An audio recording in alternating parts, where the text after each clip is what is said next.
Et est-ce que c'est pas ce que viennent chercher également les participants d'ultra, ce qui explique d'ailleurs le succès des courses d'ultra-distance? Je suis persuadé qu'ils viennent chercher un temps mort, en fait, un temps off dans leur vie, et avec un temps à eux, juste, un temps à eux. Et je parlais du avoir-être. Tu peux avoir le vélo que tu veux, ce que tu veux, la maison, on est tous égaux, en fait. T'es sur un vélo, il y a un départ, une arrivée, t'as pas d'arbitre, c'est pas du patinage artistique, hein. Tu peux faire un triple boucle piqué, le seul truc qui va t'arriver, c'est tu t'as cassé ta roue avant ou ta fourche, c'est terminé. Donc, on est égaux, quoi. Tu prends ton matos, tu prends ta balise, tu prends ton truc, et t'as les règles du jeu. Tu peux dormir où tu veux avec moi. Tu peux dormir dans un hôtel, tu peux dormir dans un camping, tu peux dormir dans un fossé si tu as envie. Tu peux ne pas dormir, tes risques et périls, parce que c'est dangereux quand même, la route ou le gravel. Tu choisis ta discipline. Moi, je propose route, gravel, et ils font ce qu'ils veulent. Si t'es un peu aventureux, bah tu fais gravel, un peu VTT, machin, mais ils ont leur truc à eux, ils le font eux. C'est eux, tu vois. C'est pas une ligne d'arrivée, machin, avec des concurrents. Les gars, moi, j'encourage très fortement l'assistance entre participants. J'encourage la solidarité, j'encourage la bienveillance. Mais je le dis ouvertement. C'est pas, je le dis, c'est sous-entendu. Je le dis. Un gars qui sait pas changer une chambre à air, c'est inadmissible. Bah, apprenez-lui. Oui. Et là, il est con. Parce que partir pour 500 bornes, 350 bornes, ou même 120 bornes ou 50, c'est con de pas savoir faire un peu de mécanique et ainsi de suite. Et ils apprennent très vite. Et puis après, ils y prennent goût, donc ils vont un peu plus loin. Ils vont sur d'autres distances chez moi ou chez les autres. Ils vont faire des rafs, des trucs. Ils vont chercher des distances 700, 1000, 1500. Et puis après, je les retrouve sur des courses internationales. Puis ça se passe super bien pour eux. Et ils me remercient. Mais c'est pas grâce à moi. C'est grâce à eux. Juste qu'ils se disent, putain, waouh, ce con, j'ai envie d'avoir le même truc de junkie, là. Je veux cette sensation à 3h30 du matin où l'autre, il chante du Johnny Hallyday ou du Akhenaton. Voilà, tu vois, ce truc-là. Et c'est juste l'école buissonnière qu'ils aiment. Ce truc de, j'ai pas d'employeur, j'ai pas d'employé, j'ai pas de femme, j'ai pas d'enfant. Waouh. On fait quoi, les man? Et il y en a qui sont perdus, par contre. Il y en a, si tu leur mets pas un tableau Excel avec 1000 entrées, ils sont en train de regarder, mais tu manges tous les combien? Ils me posaient la question, tu manges tous les combien, toi, en course? Ouais, je sais pas. Est-ce que c'est pas, selon toi, un des meilleurs moyens d'apprendre à se connaître aussi? Eh bien sûr. Mais en fait, t'as passé combien de temps dans ta vie seul, toi? Beaucoup. Voilà.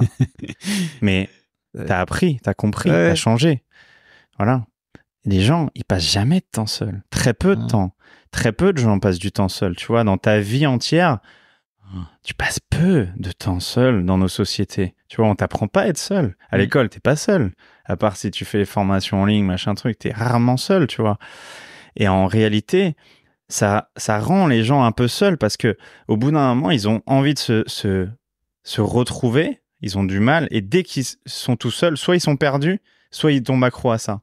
Et moi, les miens, ils tombent accro à ça. Et voilà, quoi. Tu vois, quand j'ai fait Vipassana au Népal, j'ai eu ce truc-là, mais fois 1000.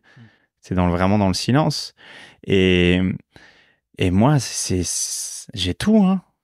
J'ai des pauvres, j'ai des riches, j'ai des jeunes, j'ai des vieux, j'ai des gros, j'ai des maigres, j'ai des filles incroyables de 18 ans qui font des distances incroyables. Enfin, j'ai une fille, Cindy, là, ce week-end. Je prends toujours son exemple, mais elle arrive en Auvergne et elle a qu'un bras, la fille. Elle a fait une chute en enduro il y a 2-3 ans. La meuf, elle s'est pété le bras, elle a pété tous les autres son bras, et ça se reconstitue pas depuis 2 ans, 2 ans et demi. Et la fille, elle me fait 3e de Gravelman et Auvergne, avec des descentes de pistes de ski. Elle dégomme donc tous les mecs, mais toutes les filles et tout le monde. Je dis dégomme parce que je trouvais ça incroyable que cette fille-là, à aucun moment, elle doute. En fait, c'est arrivé parce que je me moque d'elle au briefing. En fait, je me moque pas d'elle, je me moque de son vélo. Et je dis, alors gars, je crois que c'était un gars qui était à côté du vélo. Je dis, alors gars, c'est sympa d'avoir qu'un seul prolongateur, mais ça serait bien de mettre le deuxième. Et en fait, c'était son vélo. C'était son vélo à elle. Et elle me dit, non, mais t'inquiète, non, je le prends pas mal du tout. Je suis vraiment désolé. Elle me dit, non, mais c'est génial, en fait. Non, mais j'ai qu'un bras. Attends, explique-moi le délire. Donc, elle m'explique, elle le fait, ça se passe bien. Là, elle est revenue au Tourmalet. Elle était quand même au pic du Midi, avec un seul bras. Elle a descendu le pic du Midi à un seul bras. Enfin, c'est dingue, tu vois. J'ai des gens qui sortent de dépression. Enfin, je te parle pas que de gens mal, mais il y a plein de gens qui vont très bien, mais il y a toujours quelqu'un qui va chercher quelque chose, tu vois. Et c'est leur moyen de se soigner, de se retrouver, il y a des gens, au tout début de Gravelman, c'était sorti de Covid, même limite dans le Covid, et il y a plein de femmes, parce qu'à la fin du confinement, c'était genre, barre-toi, va faire du vélo, parce que là, j'en peux plus tout. Je vais te tuer. C'est soit les enfants. Et du coup, les gens, j'ouvre ce truc de Gravelman, et les femmes de concurrents ou les maris de concurrentes venaient me dire, mais merci, putain, depuis qu'il fait des conneries là, il est tellement sympa. Parce qu'il prend une telle leçon de vie que quand il revient, il est apaisé. C'est Manu Chao, le man. Et ça, c'est trop bien. Tu vois, le truc de... En fait, le gars, il avait juste besoin de respirer 2 jours, quoi. Mais alors, est-ce que l'ultra, c'est pour tout le monde?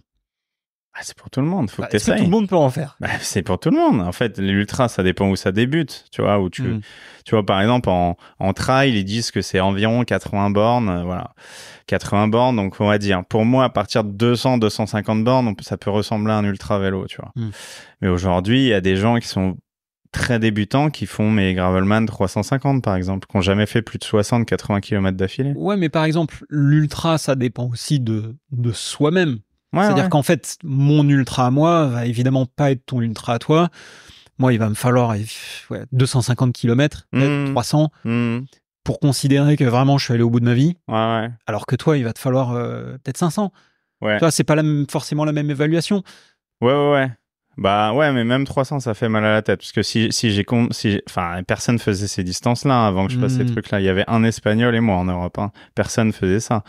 Mais moi, j'étais arrivé au constat en m'entraînant pour 2-3 épreuves ultra.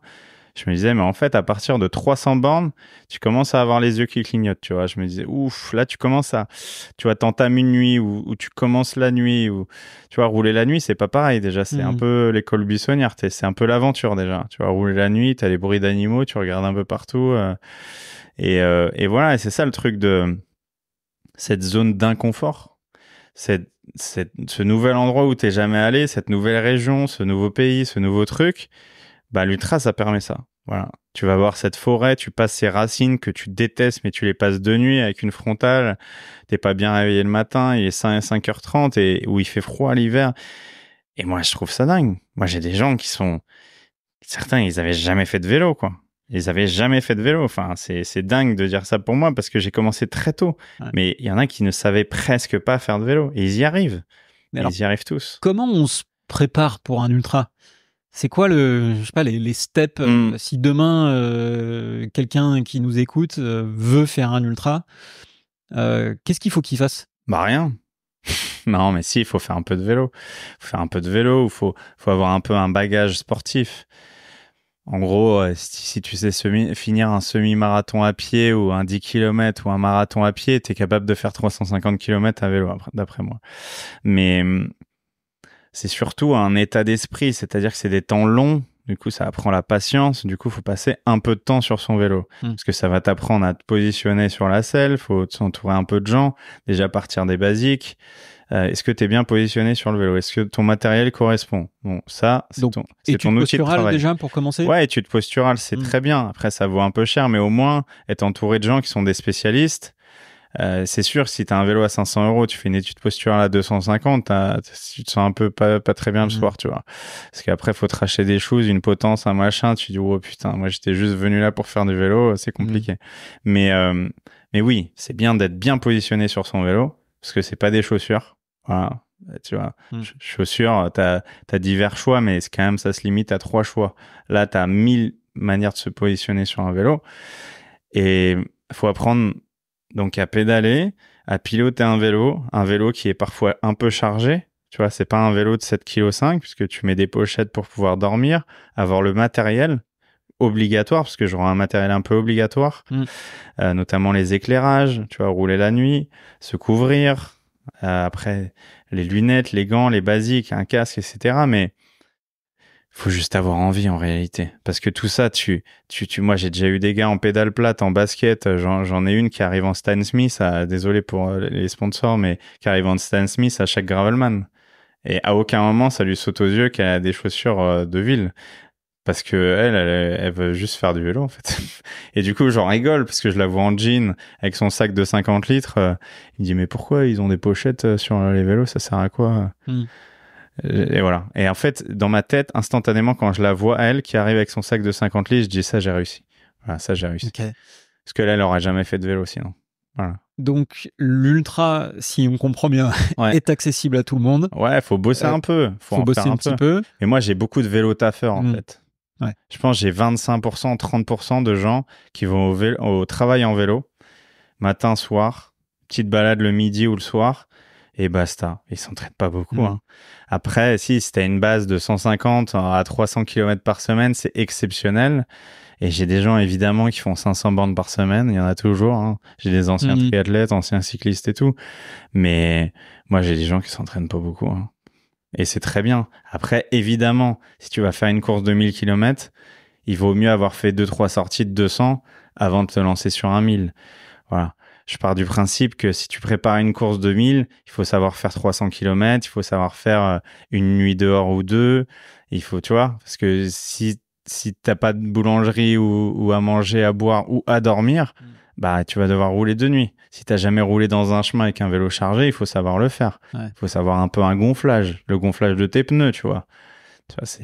Faut adapter un peu ton pilotage. Et pour ça, faut rouler. Donc, faut passer un peu de temps sur le vélo.